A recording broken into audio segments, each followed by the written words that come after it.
Animals have been an integral part of human existence since our earliest origins. They are deeply ingrained within us and play a crucial role in the unconscious.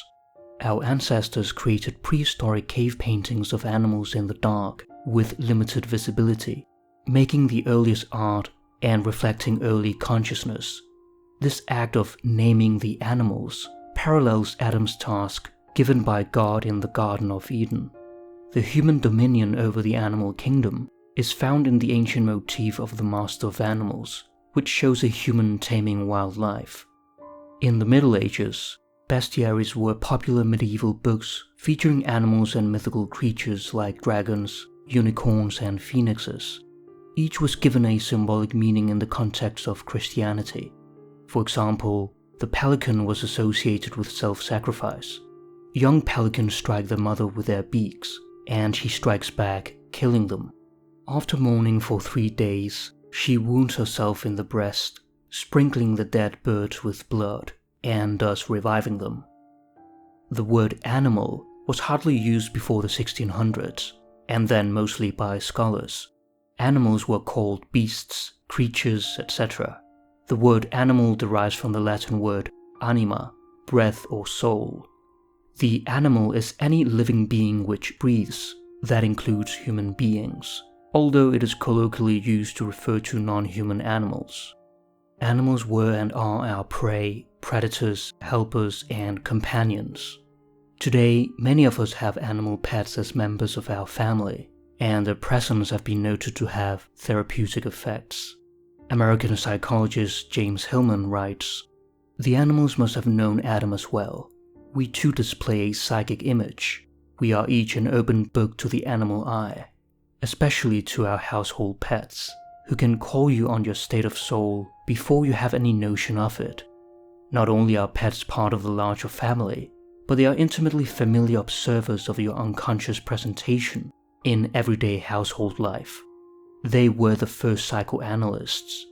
Is that the psychological reason for the domestication of dogs and cats, of birds, pigs, cows, elephants, goats?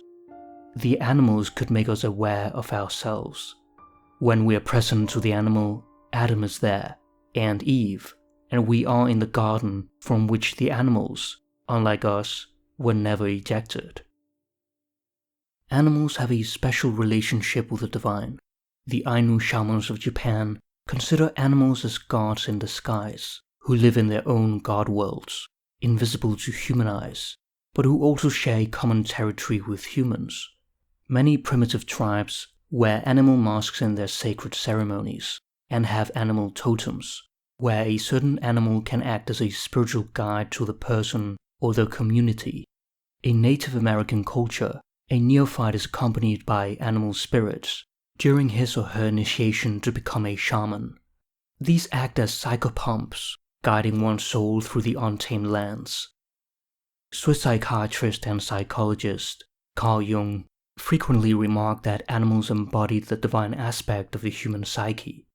Animals are deeply connected to a secret order within nature itself, and the absolute knowledge of the unconscious, living according to their own inner laws, beyond human notions of good and evil.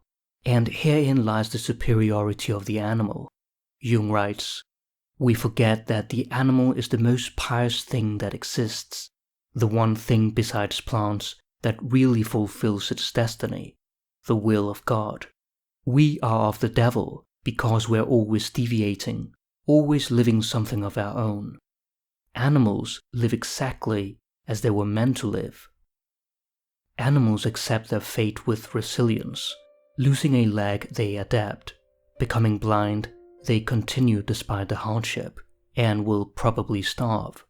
In contrast, our greater consciousness allows us to question and rebel against fate, leading to deeper suffering as we struggle with the meaning of our trials and ask, why has this happened to me?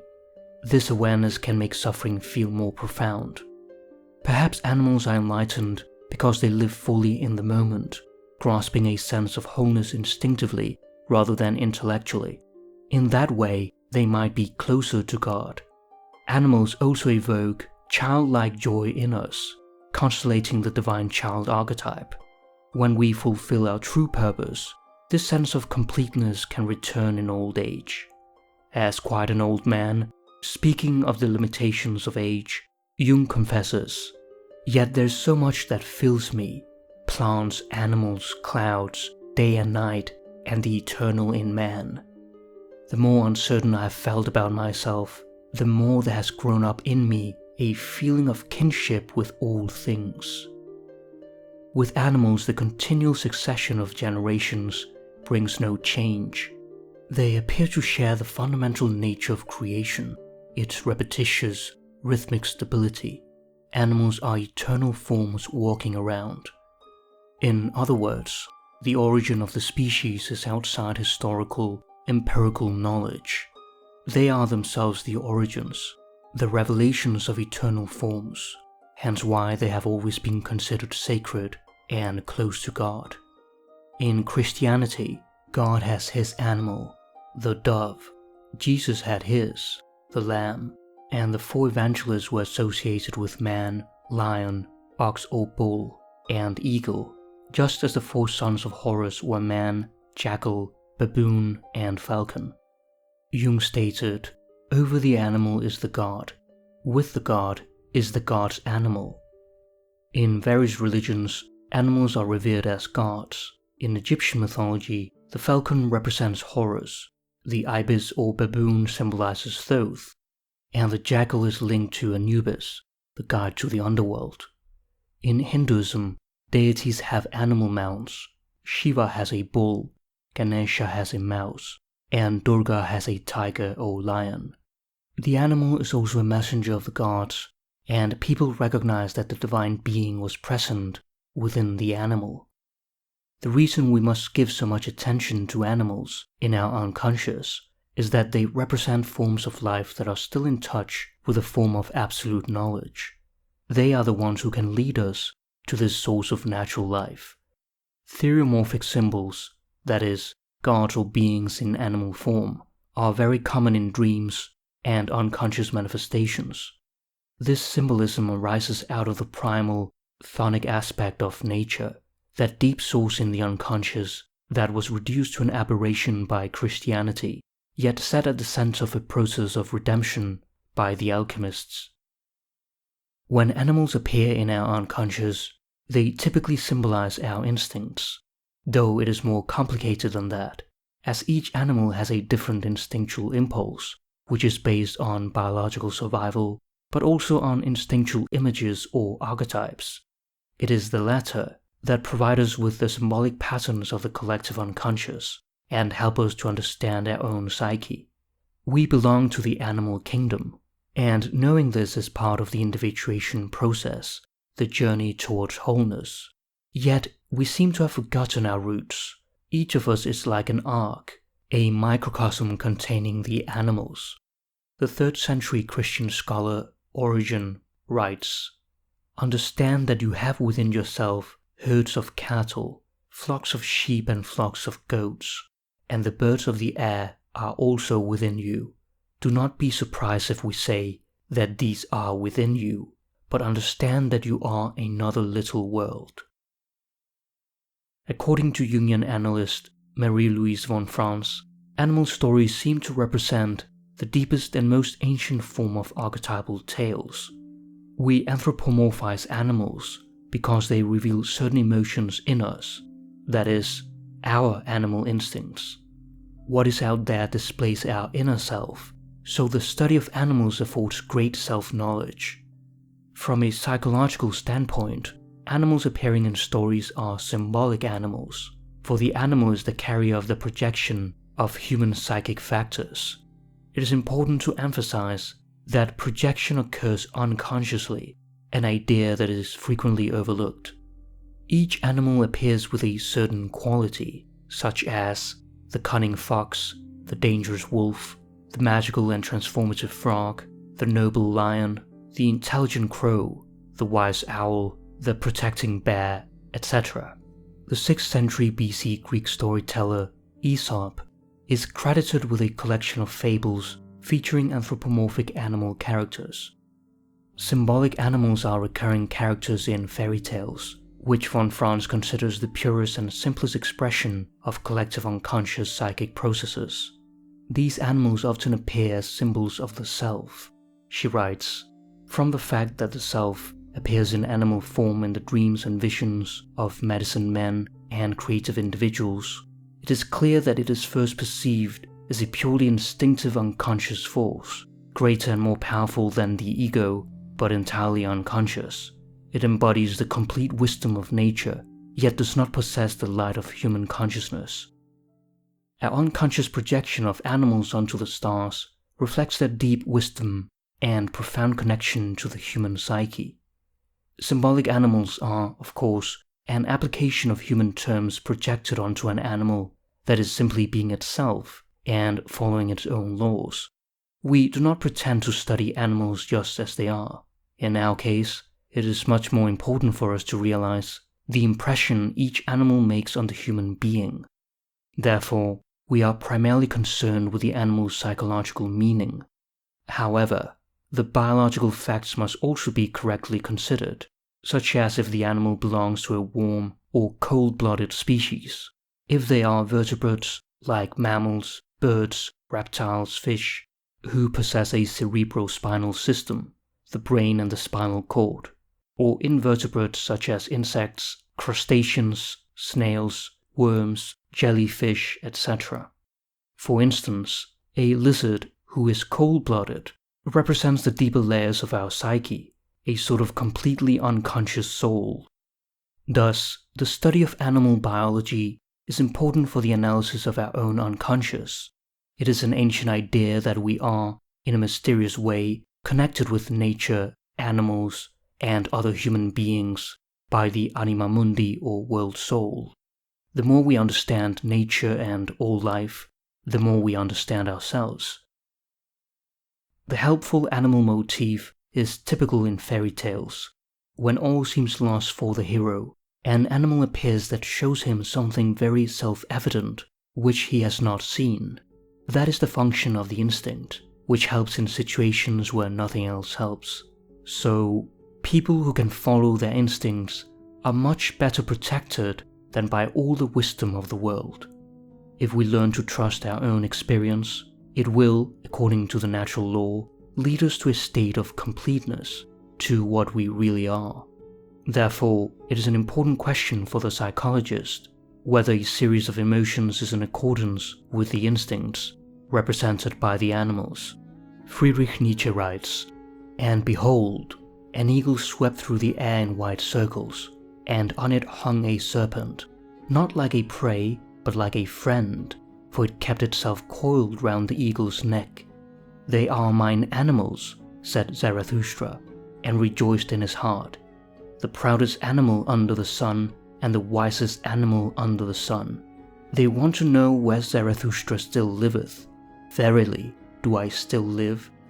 More dangerous have I found it among men than among animals.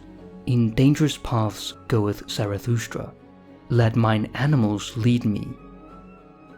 In Grimm's fairy tale, The Two Travelers, a shoemaker blinds a tailor and abandons him. After the tailor's sight is restored, he is terribly hungry but spares each animal that begs for its life. At the king's court, the shoemaker sets the tailor impossible tasks, but the spared animals help him succeed.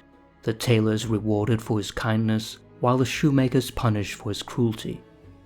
If we treat our instincts well, they will always help us in difficult times, while repression can turn them into threatening forces.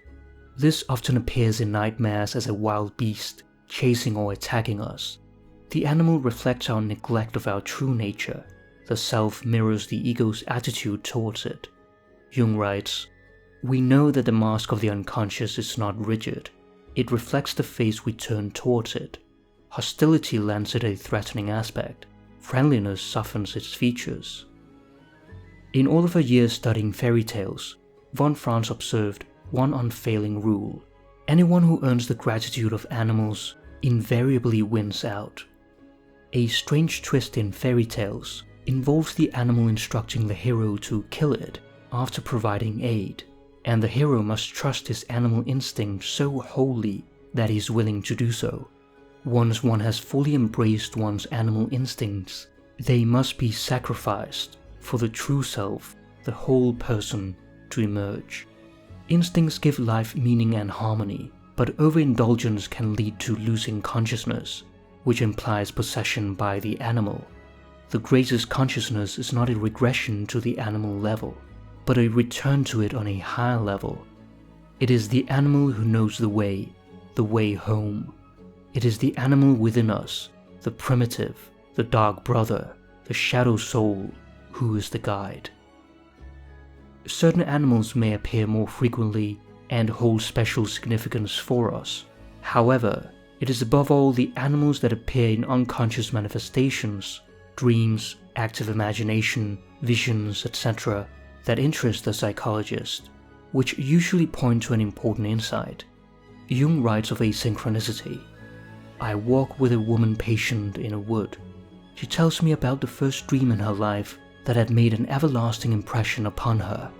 She had seen a spectral fox coming down the stairs in her parental home. At this moment, a real fox comes out of the trees not 40 yards away and walks quietly on the path ahead of us for several minutes. The animal behaves as if it were a partner in the human situation.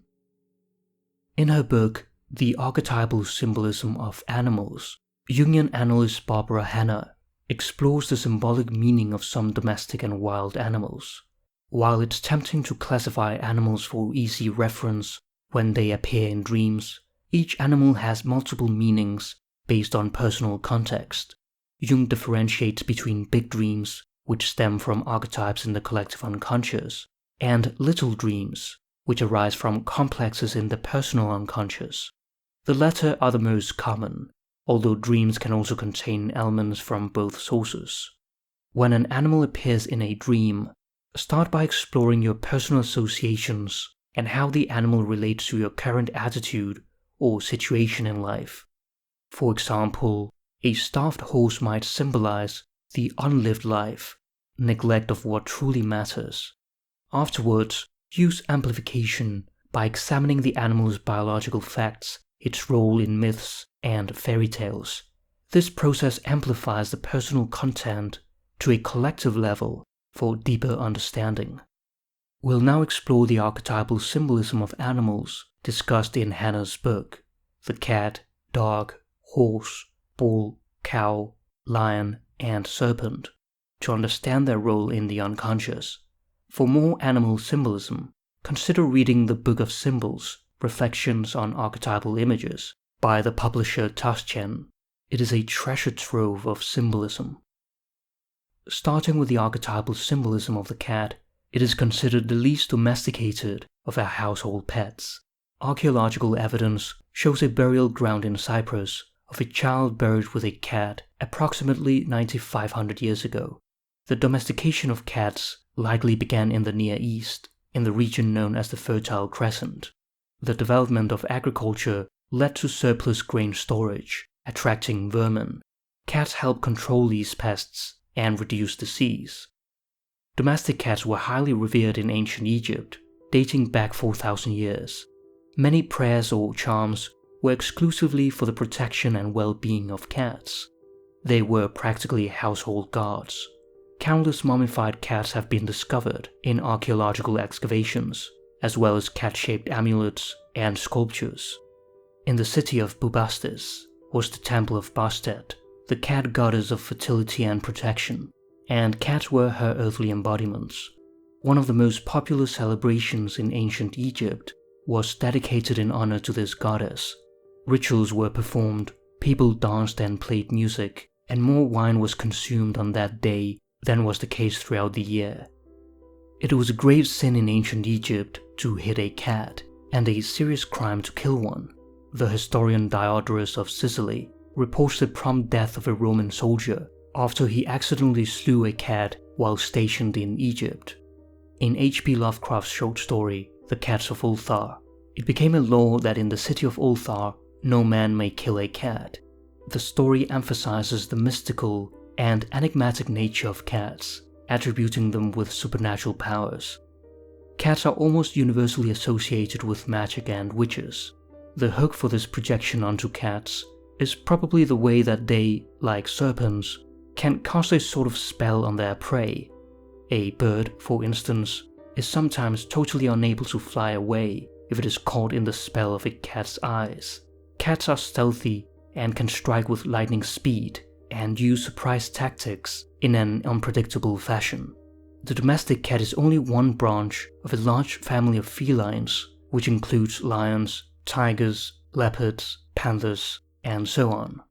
Members of the cat family hunt in an extraordinarily clever way, pretending, for instance, to be asleep or remain motionless for long periods, so as to deceive their prey into thinking them harmless. Here they demonstrate strategic deception and control of hunger and greed. Bastet was originally a fierce lioness and is related to Sekhmet, a lioness and warrior goddess, the vengeful manifestation of Ra's power, whose fiery breath was connected with a hot wind from the desert. She's believed to have caused plagues, and was also invoked to ward off disease. Hannah compares this wild and raging aspect of the cat instinct with the following example.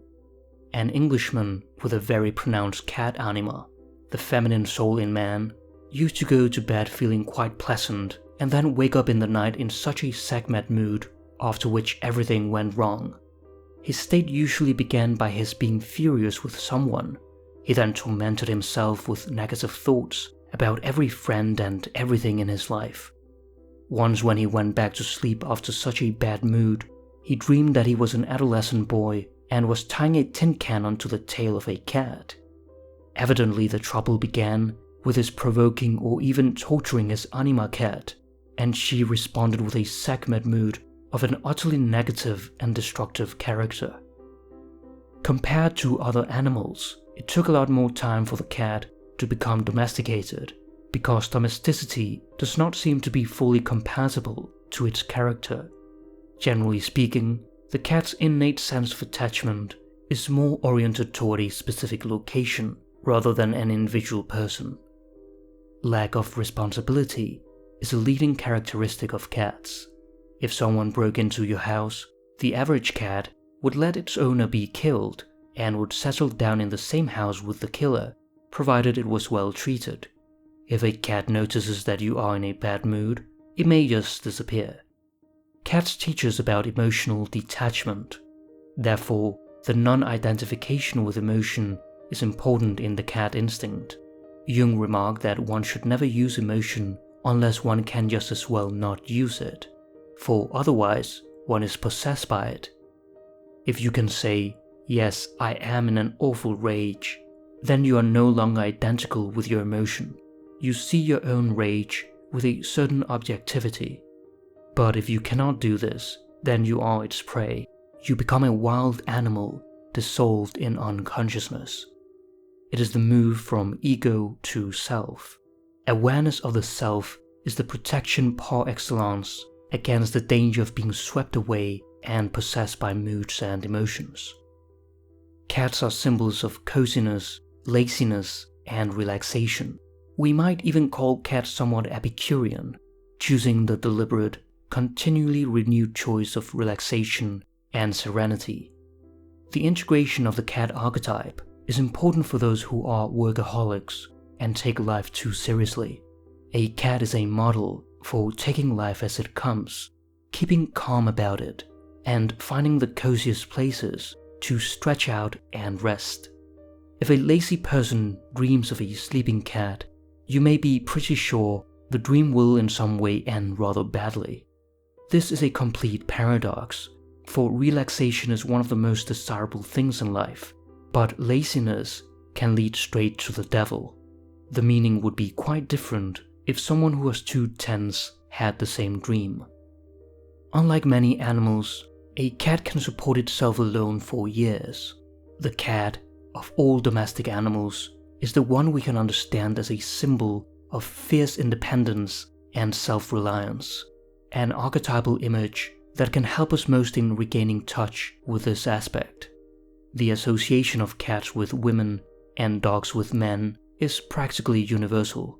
In her book, The Cat, A Tale of Feminine Redemption, von Franz explores the cat archetype In a German fairy tale, where a princess is transformed into a cat, symbolizing the feminine psyche, the prince represents the animus, the masculine soul in woman, who aids in her transformation, illustrating that both masculine and feminine elements are essential for psychic wholeness.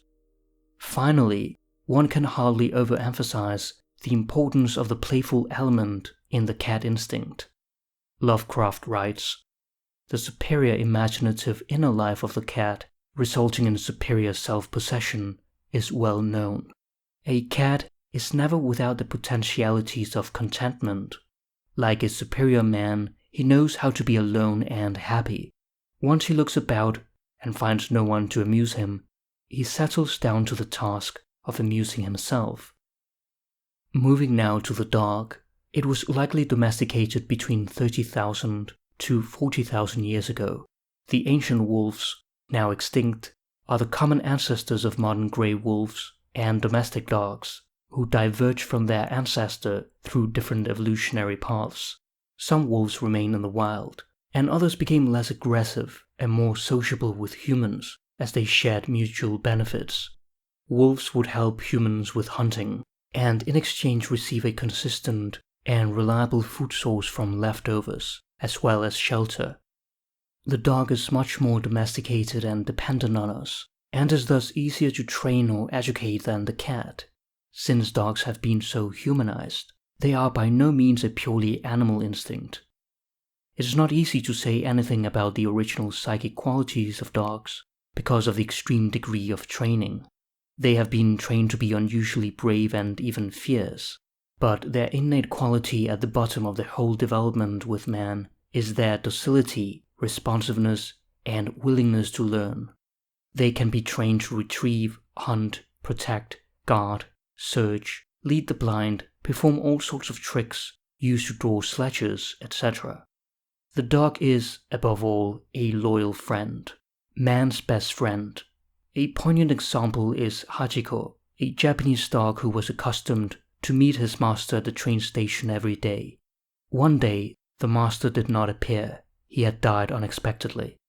The dog, who did not know of his death, continued to await his master's return, appearing precisely when the train was due at the station.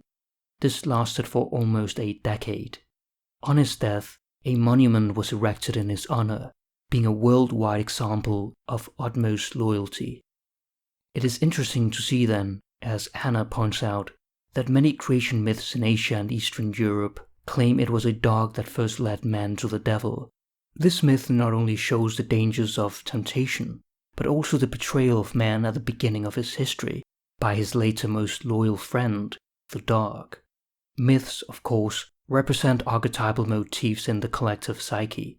This myth reverses the story of the Garden of Eden, where, although the serpent or devil is present, it was man who ultimately betrayed God. He was the troublemaker. Here it is the instinct that disobeys God and thus betrays man. Both versions, to be sure, have the devil element. Psychologically, the development of human consciousness requires a form of Promethean disobedience. In Native American folklore, fire was stolen and given to humans by a coyote as a gift for mankind. The coyote, however, also appears as a promiscuous, cunning, shape-shifting trickster, often engaging in mischief and using his powers for his own amusement. The coyote, dog, wolf, jackal, as well as the fox, a typical trickster figure in Eurasia, all belong to the same genus, the Canidae, which comes from the Latin word canis, dog. While wild animals have no conflict between their natural urges and an ought, every inner urge is good, this seems to differ in domestic animals. Dogs, for instance, show a bad conscience. Jung wrote a bold and unusual statement for a thinker of his era. Even domestic animals, to whom we erroneously deny a conscience, have complexes and moral reactions. In Man Meets Dog, Austrian zoologist Konrad Lorenz explores the link between animal behavior and moral sense, suggesting morality is rooted in the instincts. He recounts how his bulldog, Bully, was jealous when a second dog arrived and fought with him, During the altercation, Bolly accidentally bit Lawrence's hand, and upon seeing the blood, he entered into shock and showed deep guilt, refusing to eat and suffering for weeks, despite Lawrence's immediate forgiveness and the absence of prior fear of punishment. Dogs will be loyal so long as they have a strong feeling tied to us. This is the decisive urge. They are loyal because the original elastic band to their home is attached to us. We are the center of their lives. As their well-being depends on their master's survival, they would readily risk their life to save their master. The dog also appears as a symbol of the guide of souls, due to its presence in both the living and the dead realms. As natural scavengers, dogs have historically fed on corpses from battlefields or those who perish from famine and disease. This association with the dead made them, in a sense, vessels for the departed. In psychological situations, such as those symbolized by the Night Sea journey, the dog is widely regarded as the one who knows how to guide us through the darkness of our inner conflict. The Egyptian canine-headed god, Anubis, guides souls to the afterlife and determines their fate based on the weight of their hearts. Upuaut, the brother of Anubis, is a wolf deity whose name literally means opener of the ways, that is, opening the ways to the underworld for the souls to pass. In the Videvdad, a Zoroastrian collection of texts, the souls must cross the Chinvat Bridge upon death, which is guarded by a woman with 2 four-eyed dogs, while Yama, the Hindu god of death, has 2 four-eyed dogs who track down those who are about to die and guard the path to Yamaloka, the Hindu equivalent of hell, in order to be rendered judgment by their master. It seems that while on earth the dog is more or less the possession of man, in myth he practically decides man's fate after death. In Greek mythology, the 3-headed dog Cerberus guards the gates of Hades. Psychologically, this aspect of the dog symbolizes the repression of instincts, which then become a fierce barrier to our unconscious, manifesting in dreams as angry animals. That is the Cerberus aspect. The instincts become an angry watchdog, preventing access to the unconscious until the underlying anger is addressed. Those with such emotional blocks often have neglected something crucial. The dog is also a healing symbol. In ancient Greece, dogs along with snakes were associated with the healing temples dedicated to Asclepius, the god of healing.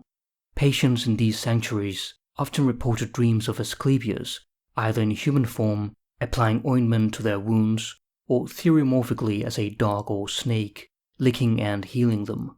These experiences, known as theophanies, were personal encounters with the deity. The Epidaurian miracle inscriptions provide examples of this healing, such as one noting that a blind child was cured by a temple dog, and another stating that a sacred dog healed a child's head tumor. The inscriptions show that the role of the dogs in the cult of Asclepius goes beyond that of the watchdog. Like serpents, they actually played a part in the healing ceremonies, and were, so to speak, the living vehicle for the healing power of God. Psychologically, this healing is to be found in ourselves, but it often needs great humility to reach this, just as it would to submit to being licked by a dog. The horse, an ancient animal predating human history, symbolizes more than just energy and libido, despite its association with horsepower. The energy symbolized by the horse is more specific. Its natural reaction is always instantaneous flight. It gallops off if anything frightens it, or if anything is uncanny. That the horse has largely overcome this natural tendency reflects its remarkable ability to transform and adapt. One need only think of the battlefield and the amazing courage of cavalry horses. No animal has ever worked quite like the horse, nor stood by, helped, and even fought at the side of man for millennia. It is the obedient worker par excellence. We take pride in comparing ourselves with horses, with expressions such as, "he works like a horse," or "she is a workhorse." The horse is indeed a helper, but also a victim. With millions having died in combat, harsh conditions, and from overwork. In Chivalry's Ride, the author recounts his journey of 10,000 miles with two remarkably intelligent horses. In one instance, one of the horses slipped down a precipice and by sheer luck caught on a tree. Despite the danger and the natural instinct to panic, the horse remained perfectly still, allowing the man to remove the saddlebags and safely drag it back onto the path. Horses have an acute sensitivity to human emotions.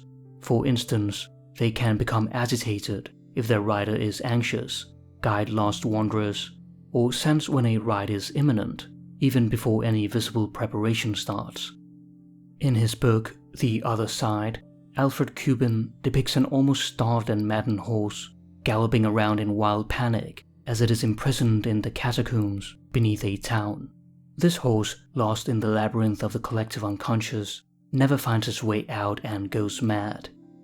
Although an extreme example, it vividly illustrates the great danger of being disconnected from our horse instinct, which becomes a frenzied and wild horse imprisoned deep within our unconscious, desperately seeking an escape but finding none. Plato famously describes the soul as the charioteer driving two horses. The white horse represents reason and obedience, leading towards the divine, while the black horse symbolizes appetite. It is wild and unruly, pulling downward. This is a marvelous image of the opposites in our soul that lead to our greatest difficulties. Hannah relates a Turkestan fairy tale called The Magic Horse. In it, the horse becomes a symbol of the self, in which the whole process of individuation takes place. After a jinn succeeds in taking the princess and intends to eat her, a magic horse appears and defeats it. Hannah writes, "The horse then commands the princess to kill it and put its head on one side, its legs in the four directions of the compass, and throw away its entrails. She is then to sit with her children under the ribs. After she mustered the courage and carried out the task, the legs then turn into beautiful golden poplars with emerald leaves. The entrails become villages and fields, the ribs a beautiful golden castle, and the head a silvery stream of water. After a long time, the king finds her, and they live together in this mandala kingdom that originally was the horse."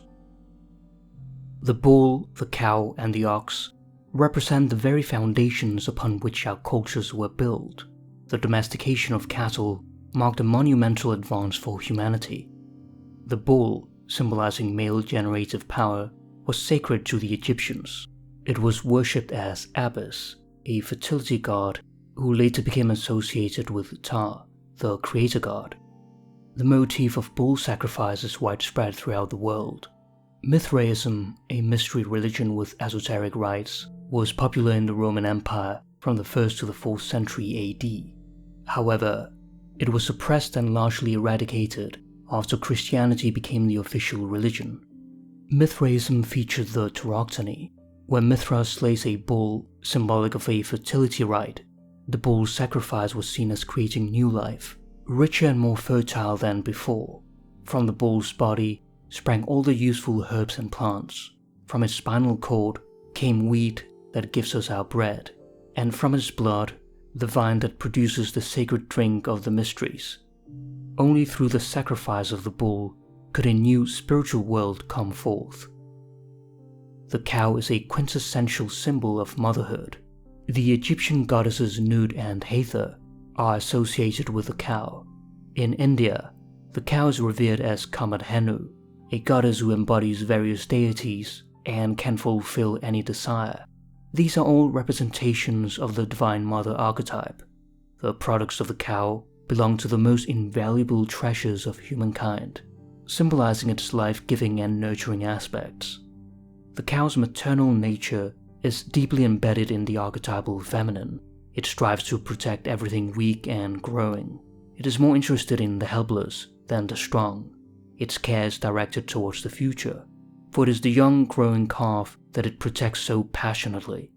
While cows continually provide for us, they are often killed at our convenience. We see the complete acceptance of fate that the cow represents. Yet this profound docility is one of the strongest forces in the universe. It is like water that never resists. and yet can carve stone and find its way past all obstacles at sea. Cats, dogs, horses, bulls and cows are all domesticated animals, each representing instincts that we can, to a certain extent, integrate more easily. As domestic animals, they represent aspects for which we hold responsibility. Conversely, if we meet a starving animal in a dream, it does not imply that we are responsible for its lack of food. We'll now turn our focus to the wild animals. The lion is the king of the beasts and is associated with the sun. Leo is the zodiacal sign for the hottest time of the year, when the power of the sun god is at its height. The lion's roar powerfully asserts its dominance over other animals, yet in its natural habitat, it fails to fulfill our grand projection of the royal king of beasts, being lazy and relying on females for hunting and caregiving. Nevertheless, the lion is considered royal because it has been projected on him across cultures. Thus, in analyzing the lion in the unconscious, it should generally be interpreted as the king of the beasts. The lion expressing the idea of power is the oldest form of the symbol, and hence has been associated with royalty. The lion embodies the king theriomorphically, reflecting its representation in the unconscious. The kings of Babylon and Assyria were represented as lion killers, an act reserved only for royalty, and wore lion skins. Moreover, many primitive tribes call the chief the lion of the tribe. Hercules' first labor is to defeat a lion. Lions are shown in the shields of medieval knights, in the coat of arms of many countries, and so on. In Genesis, Jacob blesses his son Judah, comparing him to a lion. In Revelation, Christ is called the Lion of the tribe of Judah, signifying his triumph. The lion is a preform, as it were, of Christ. Lions are also protectors and guardians. They have an apotropaic role, warding off evil. In the Forbidden City of China, a pair of lions guard the place, deterring evildoers from approaching the temple and its treasures.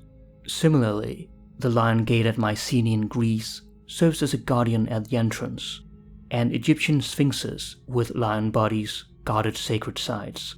The deity Acre appears as a pair of twin lions, protecting the sun disk, the gate to the beyond, which is also the unconscious, ensuring only the worthy access hidden treasures, for one must beware of unearned wisdom.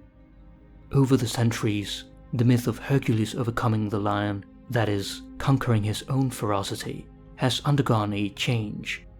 In the fairy tale, the king's son, who knew no fear, wild animals guard the garden with a tree of life. When the hero finds the garden, the animals are asleep.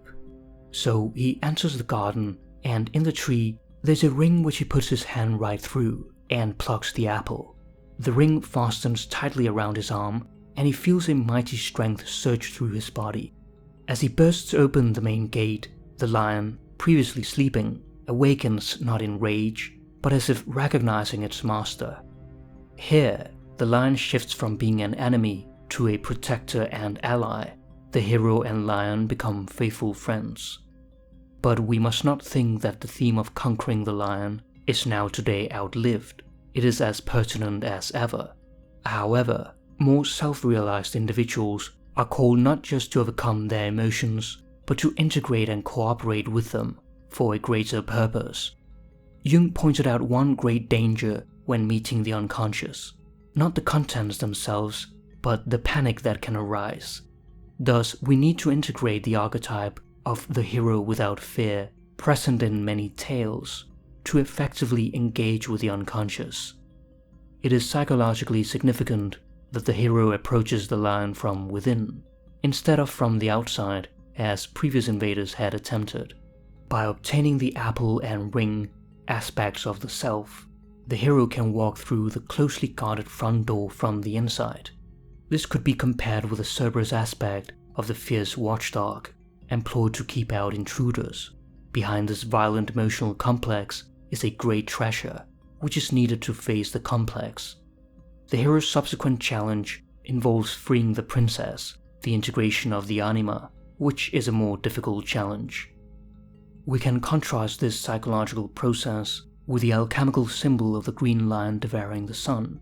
This symbol represents the warm-blooded form of the devouring predatory monster, who first appears as the cold-blooded dragon or serpent. Usually the lion form succeeds the dragon's death, which is followed by the eagle. The lion devouring the sun is reminiscent of the black sun or the negretto, the confrontation with the shadow, a difficult but necessary stage. This is followed by the albedo stage, the integration of the anima or animus, and culminates in the rubedo, the integration of the self-archetype, which is a lifelong process. Saving the best for last, the serpent is the most frequently depicted animal in mythology and religion, and is the most referenced in Jung's work. One of the serpent's best-known attributes is its ability to shed its skin, symbolizing renewal. Moreover, they live relatively long lives. Indeed, it was once thought that they only shed their skin and never die.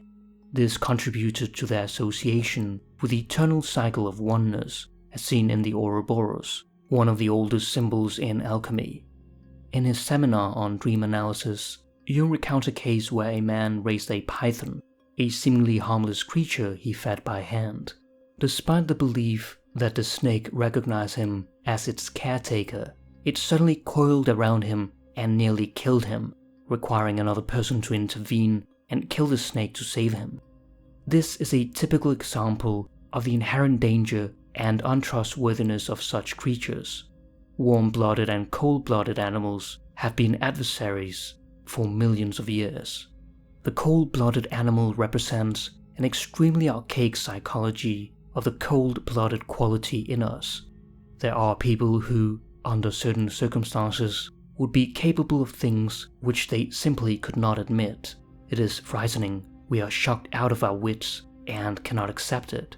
These cold-blooded relics are in a way uncanny powers, because they symbolize the fundamental factors of our instinctive life, dating back from Paleozoic times.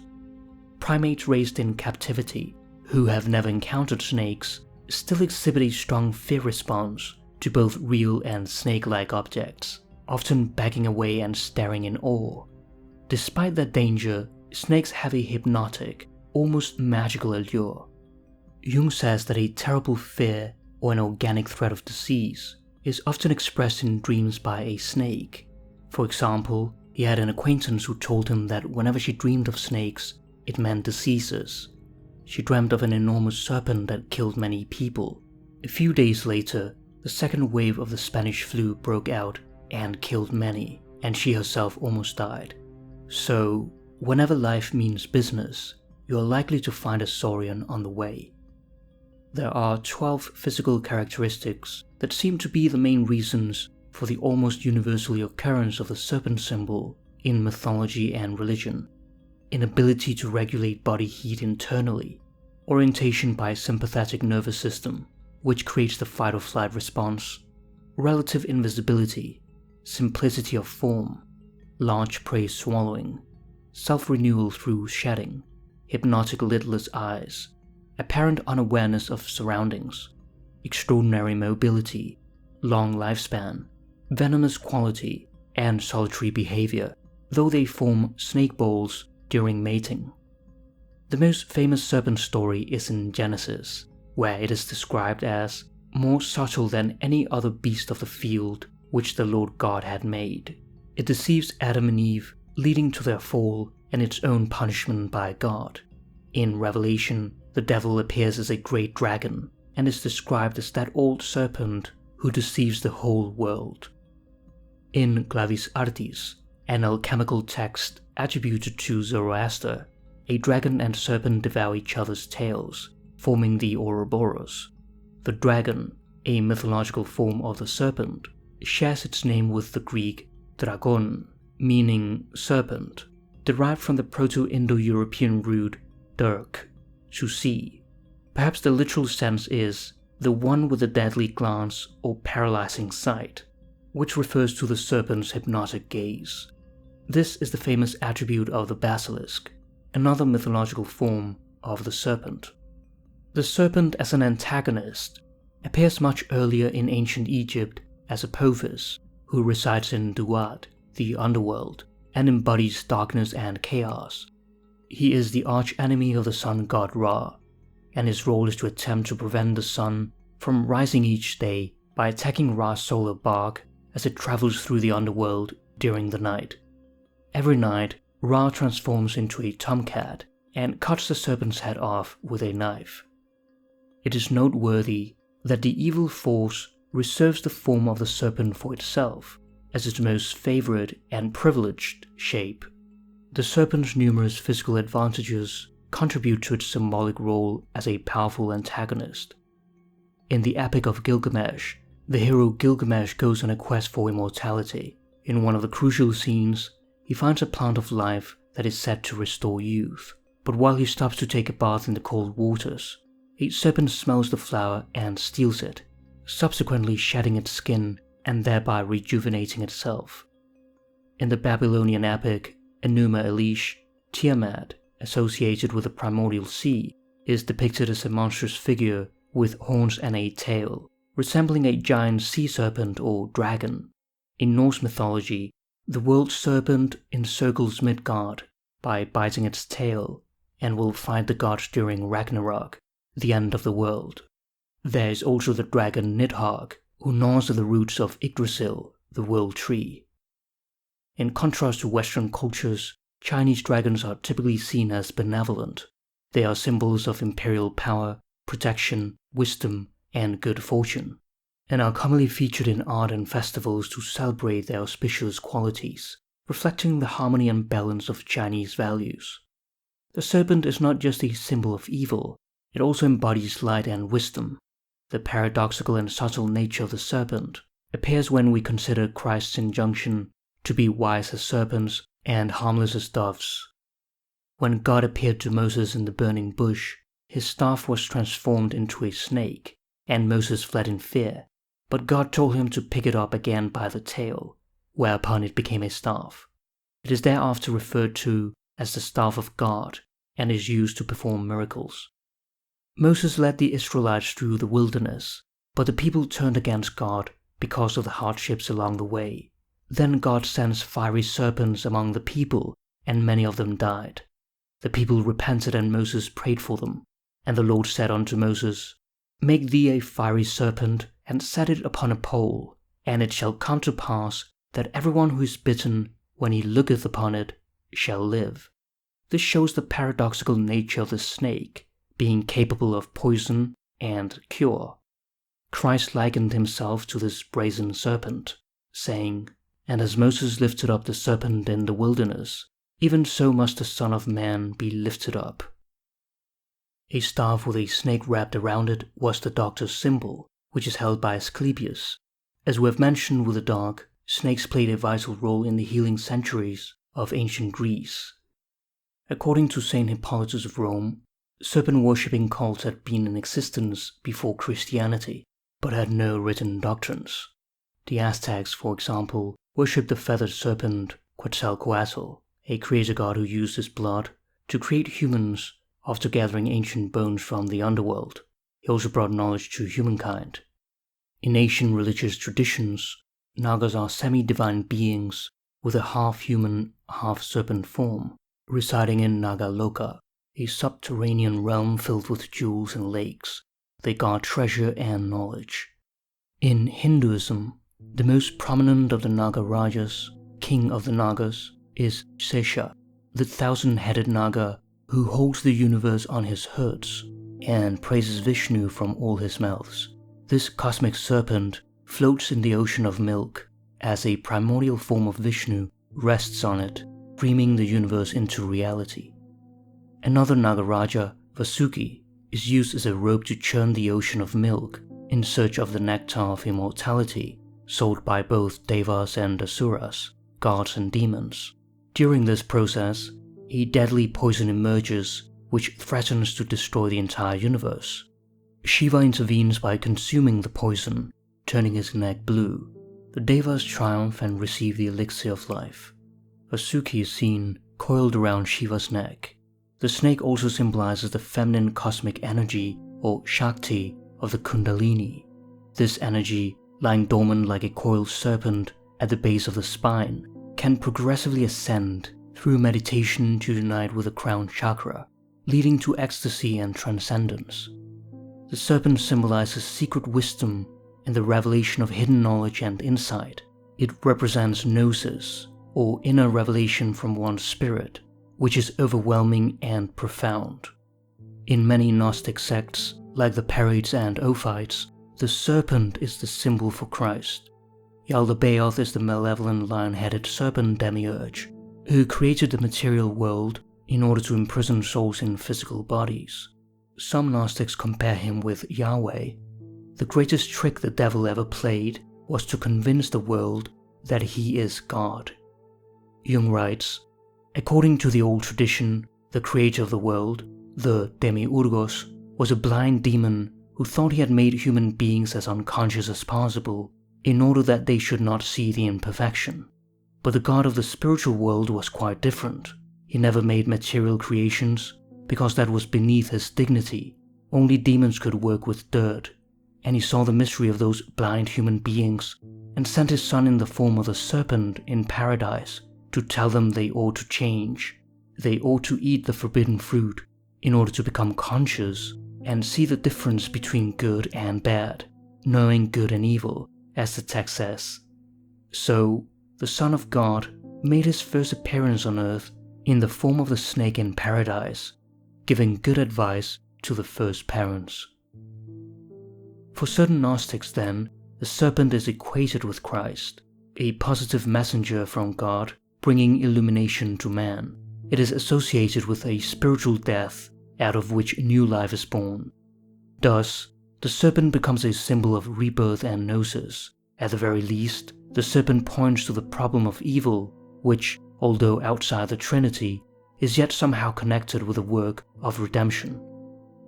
Saint Ignatius of Loyola had a vision of a serpent, the sight of which filled him with the greatest delight.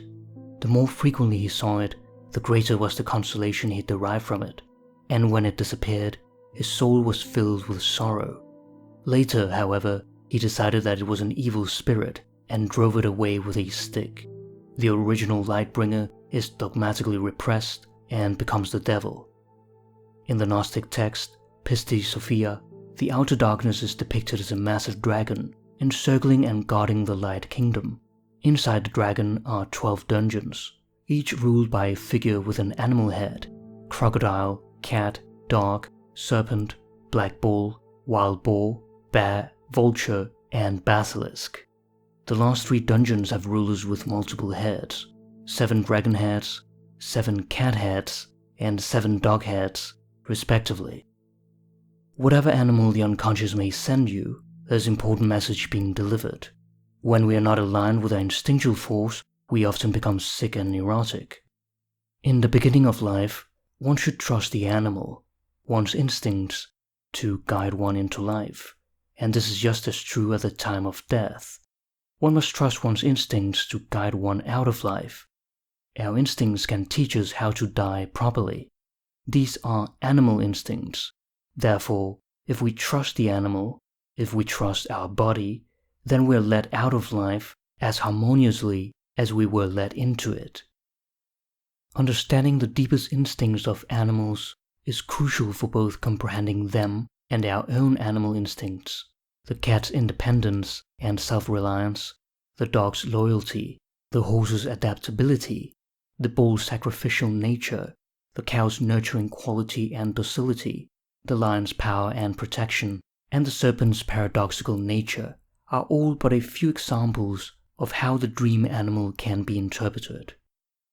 In the last analysis, most of our difficulties come from losing contact with our instincts, with the age-old forgotten wisdom stored up in us. And where do we make contact with this old man in us? In our dreams. They are the clear manifestations of our unconscious mind. In our sleep, we console the 2 million-year-old man which each of us represents.